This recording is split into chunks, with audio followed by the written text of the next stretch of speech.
Welcome, noonday worshipers, for another walk in the Word on Wednesday. Thank you for joining us in the Cyber Sanctuary Noonday Bible Study Prayer Room. I am delighted to have the opportunity to share time with you. It is my aim to continue our walks in the Word. By the way, when was the last time you put your mask on and decided that you would take a little walk around the block, a stroll? And if you cannot do that, when was the last time you maybe just walked up your stairs and back down 2 or 3 times? Walking or exercise in general will help us. And God knows, I don't know if you know it or not, but the times in which we are living, and I'm not just talking about COVID-19, coronavirus and all of that, we are catching, you know what I'm saying, it seems on every hand. We need to walk in the Word.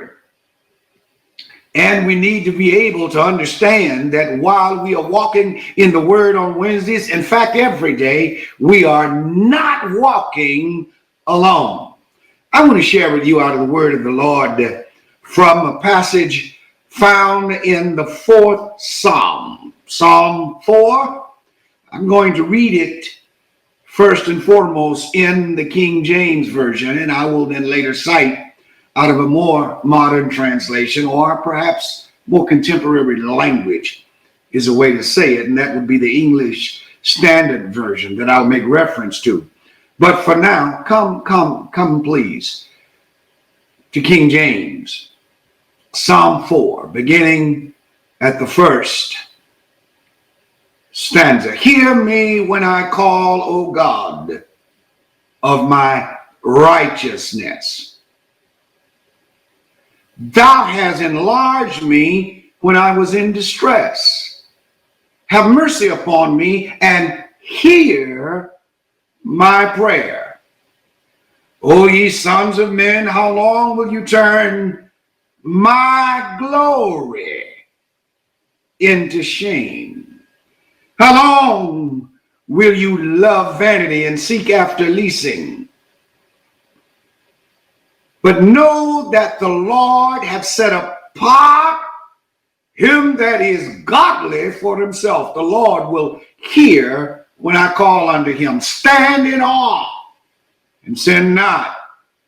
Commune with your own heart upon your bed and be still. Offer the sacrifices of righteousness and put your trust, hear me, put your trust in the Lord. Put your trust in the Lord. There be many that say, who will show us any good? Lord, lift thou up the light of thy countenance upon us. If you have a problem trying to word your prayers, here is a good set of cliff notes right here. Read this 4th Psalm. Read it. You will find inspiration. I guarantee it. Let me just for good measure read its entirety. 7. Thou hast put gladness in my heart, more than in the time that their corn and their wine increase. I will both lay me down in peace and sleep. All hell's breaking loose around me, but since you don't sleep, no need of me losing sleep. I will both, says verse 8, lay me down in peace and sleep, for thou, Lord, only makest me dwell in safety. Now, brothers and sisters, just for the next few moments, Let's walk through this word, and let me give you, if you will, a title upon which to hang these fragile and somewhat feeble fragments that I want to leave you with today, that I trust and pray will encourage you and fortify your faith as a result of our time of sharing as we walk in the word on this Wednesday. Here's the subject: trusting God during tough times. Answer me when I call, O God, my righteousness. You've given me relief when I was in distress. Be gracious to me and hear my prayer. I know that you've been riveted to the news channels, etc. And it seems that when we have had all that we can take or stand, here comes something else. You hear your forebears, your grandparents, or great-grands saying, my goodness, how much more? If it ain't one thing, it's another. Seems like as soon as you can get one thing riveted, fastened, and secured down, here comes something else popping up. But I want to encourage your heart as we look at trusting God in tough times. One, we're living in tough times. We know that. Can't even get through and receive whatever the verdict is going to be concerning George Floyd and such a miscarriage, mistreatment, dehumanization, depersonalization, just treating up. We saw it with our own eyes.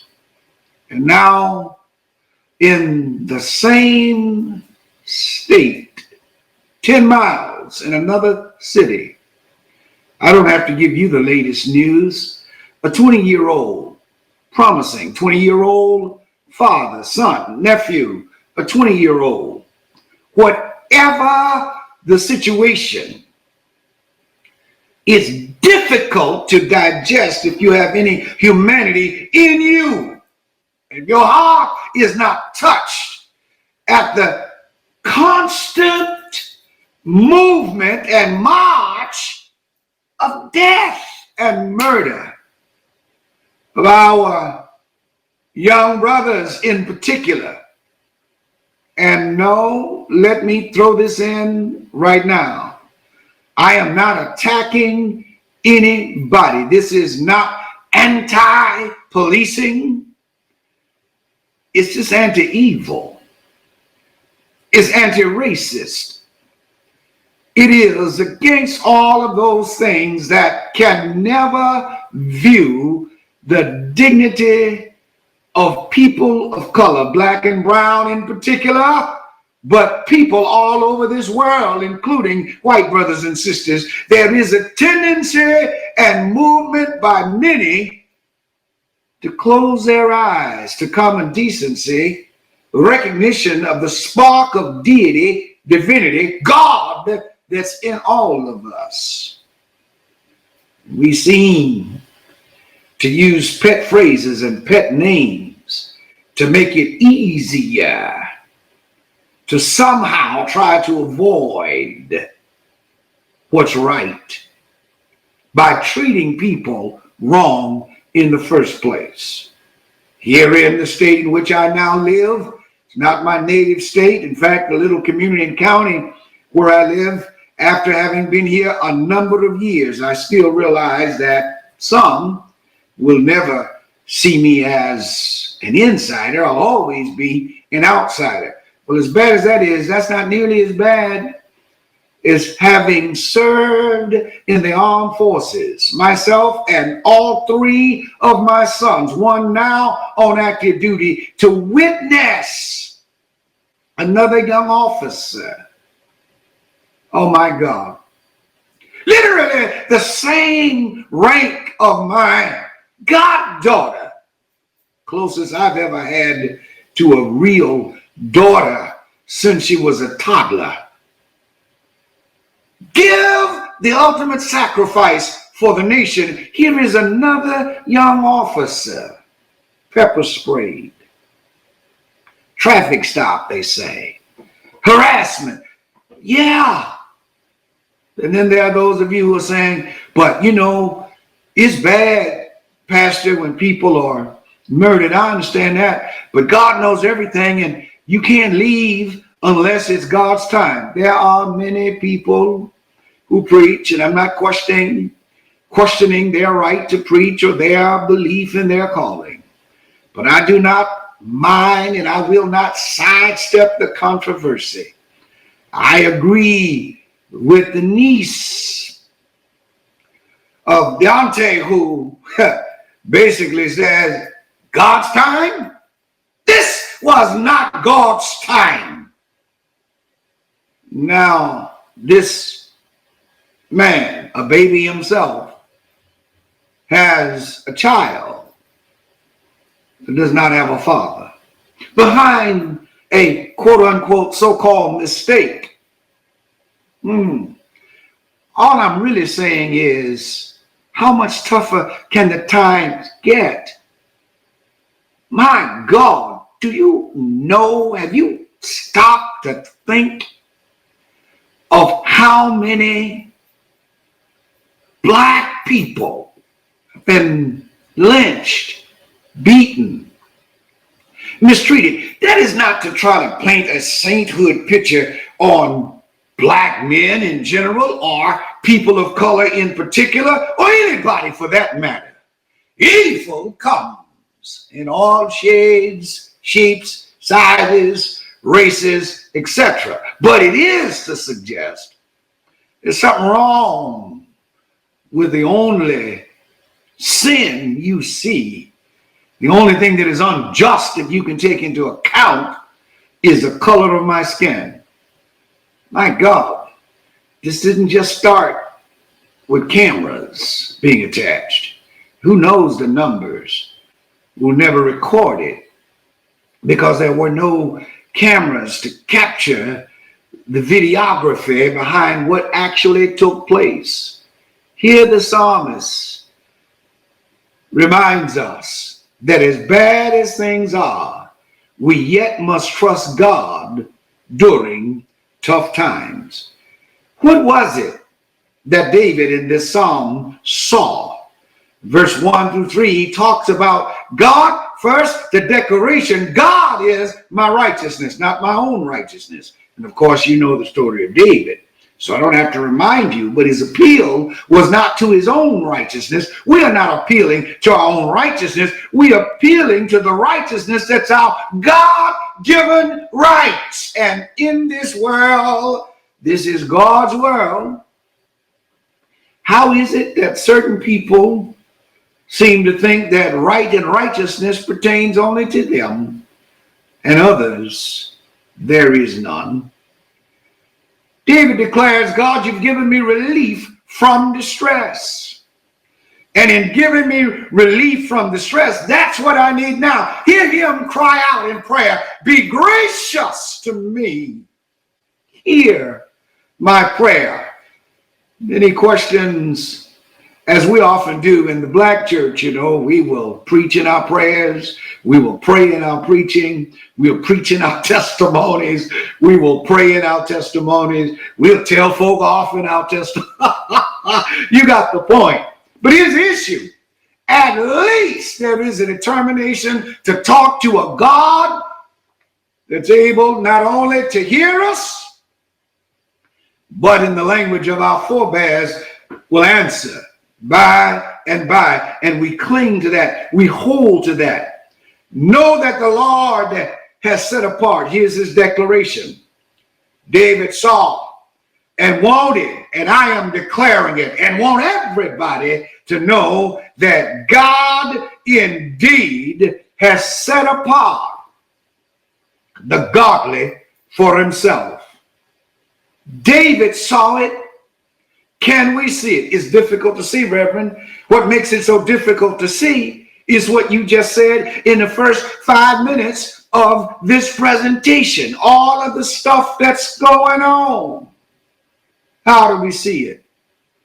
Then there are others who will say that, in the language of Marx or Lenin, that your religion is nothing but an opiate. It is that to literally make you high so that you'll have flights and rapturous grandeur in denial of reality. No, my brother, no, my sister, that's not what I'm talking about. I'm talking about the kind of faith that looks square in the face of the ugliness of our reality and flat says, I refuse to cave in. I must hold on to God and trust God during tough times.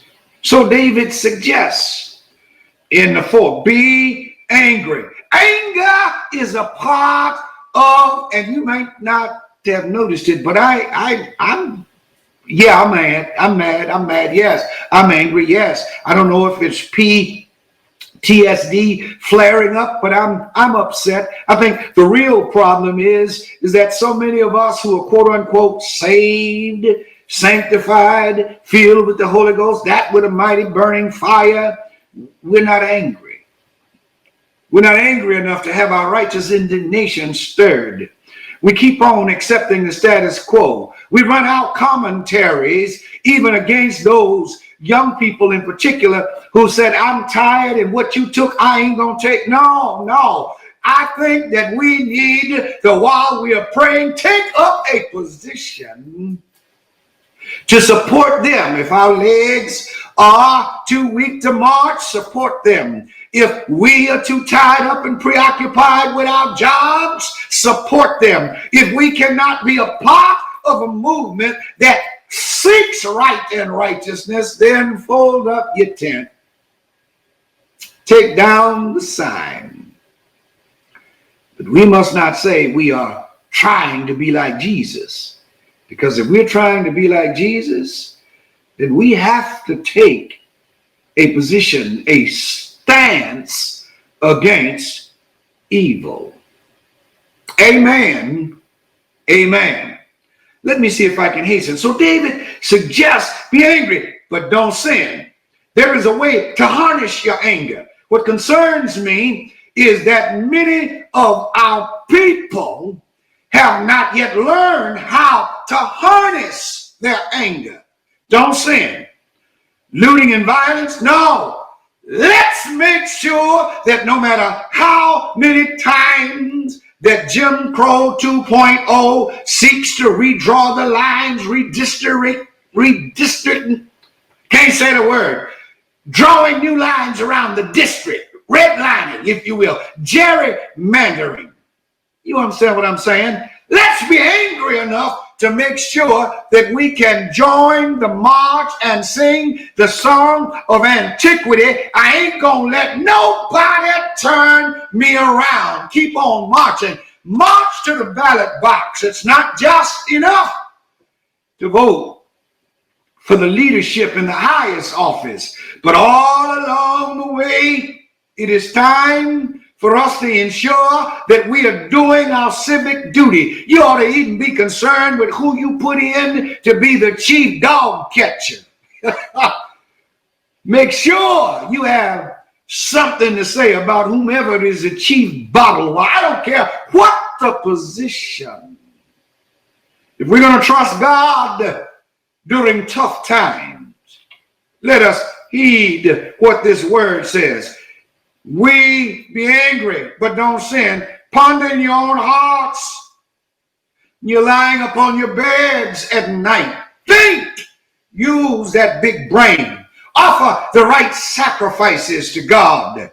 This is what David suggests is an appropriate response. And then he says, put your trust not in government, not in guns, but put your trust in the Lord. David admonishes that not only do we trust God, we must indeed ensure that we do not lose heart. We do not lose faith. We do not get caught up as so many of us have.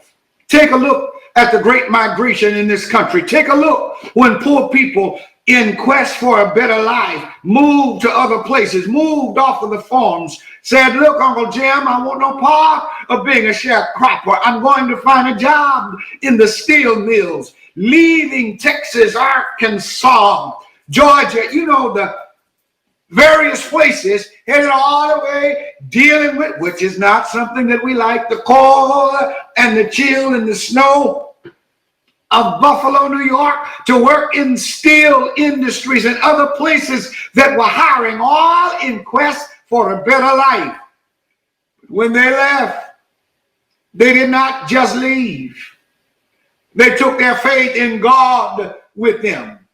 May I remind you, don't you fall for that lie that you ought to be glad that somehow you are in this country based on the fact that since you are here and since you are Christian, if it had not been for the evangelization of certain missionaries brandishing their Bible and putting it into you, the nothingness you are, except you come away and accept their God, you would have had nothing and been, don't you believe it, when we were packed into the hulls of ships.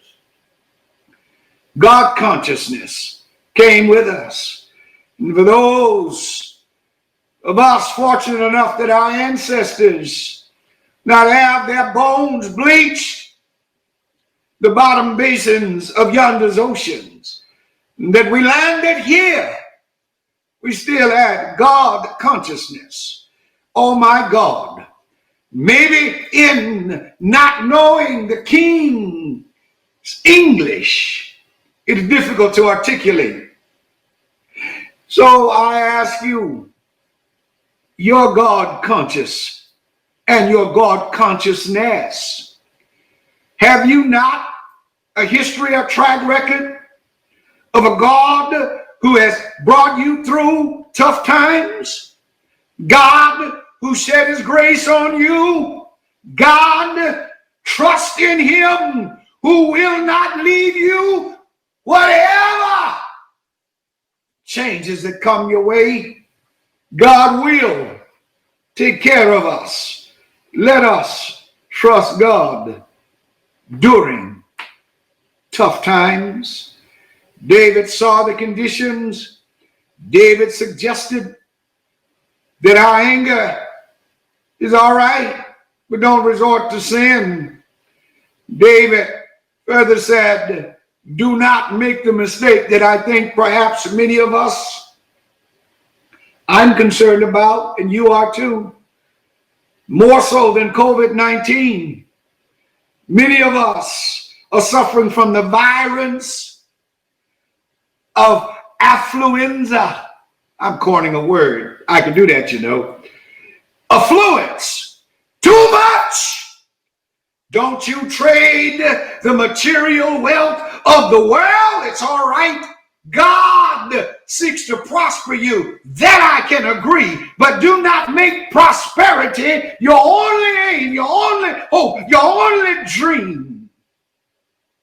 Don't you forsake the God that our forebears had when they had to worship out in the brush arbors and gather around black pots, sing their chants and cry their tears into the pot. My God, to muffle the sound. What a mighty God we serve. Let us continue to trust God. If you don't take my word for it, look back over your own life. Who's kept you? Who brought you thus far?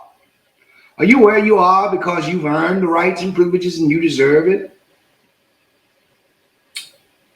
Let's not forsake faith and our trust in God. God, the great emancipator. God, the hope restorer.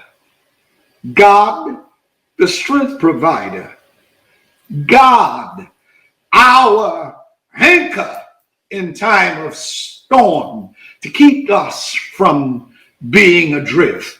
God who dries tears. God who raises a bowed down head. God who steps into the sick room and speaks and sends our ailments and diseases running, healing and health, wholeness coming.